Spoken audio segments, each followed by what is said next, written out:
Hi guys, this is Neetu signing in as the Happy Tour. Well, today I'm going to cover subject-verb agreement, and I've made this video in parts because it's easier to grasp, a few rules at one time.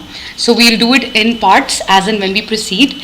However, before watching this video, I would recommend that you take a look at the parts of speech video that I made, because that will help you understand the rule very easily. Now, why is subject and verb important? It's because of two reasons. One is that if you want to speak grammatically correct sentences, then you need to be able to ensure that the subject and the verb, they agree with one another. Okay, only then will your sentences be correct.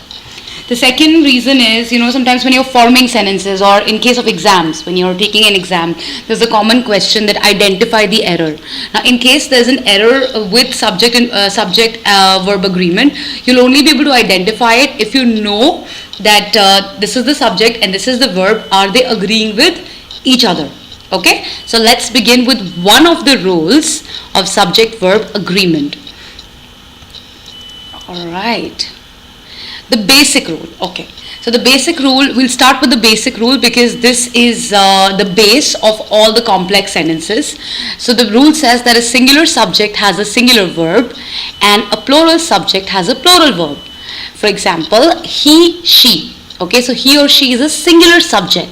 So the verb will be thinks. He or she thinks too much, with an S. Now notice that a singular verb is with an S. It's not without an S.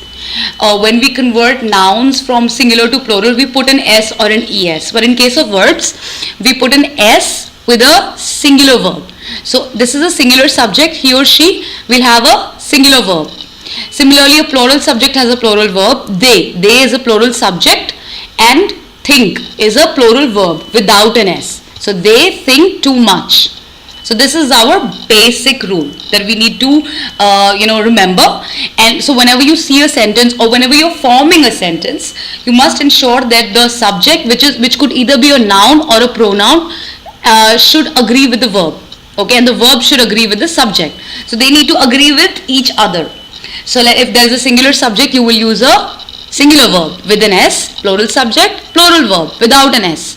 I and you are the exceptions.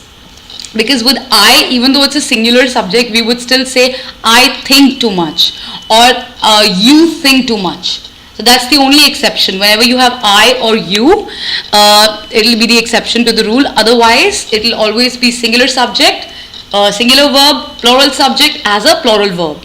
Now you also must remember that in the parts of speech video I covered that a subject is it could either be a noun or a pronoun.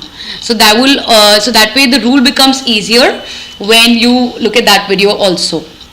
Okay, now in case of longer sentences, so today I'm going to cover the rule with the as well as and along with.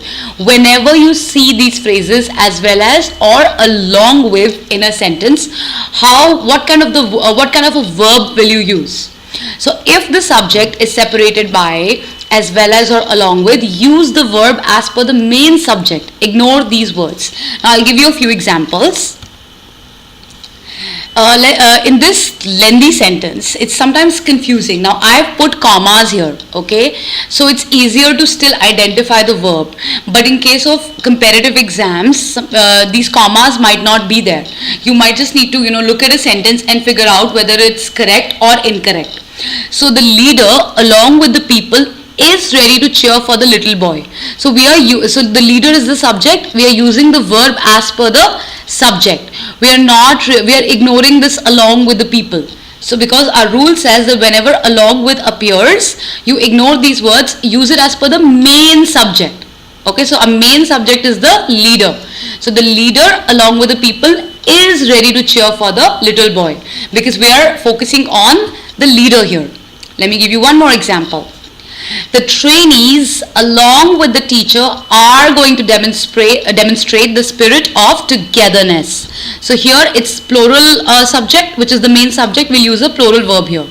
The trainees are going to demonstrate the spirit of togetherness. So along with the teacher, you can ignore these words whenever you have to select a verb. Let's take more examples with as well as.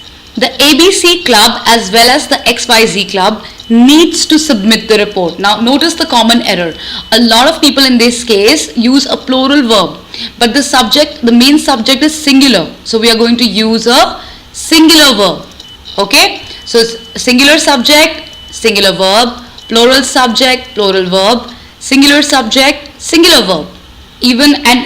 These rules apply with, along with, or as well as. I'll take one more example.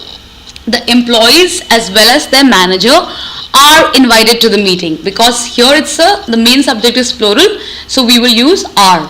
So we are ignoring the phrase as well as their manager here. Okay, now I put it very clearly with commas, as I told you. Even if you don't see these commas, you should know that whenever as well as or along with they appear in a sentence, you will use the verb as per your main subject. Okay, the first subject, that's your main subject. So that's about it. This is a simple rule, and I'm going to make more videos on subject-verb agreement rules. If you want to watch them, do subscribe to my channel, because that way you'll be able to follow all these videos. Also share the video with as many people as possible and comment. Let me know if you liked the video. So that's about it. On this note, this is Neetu signing off as the Happy Tour. Take care, keep learning. Bye-bye.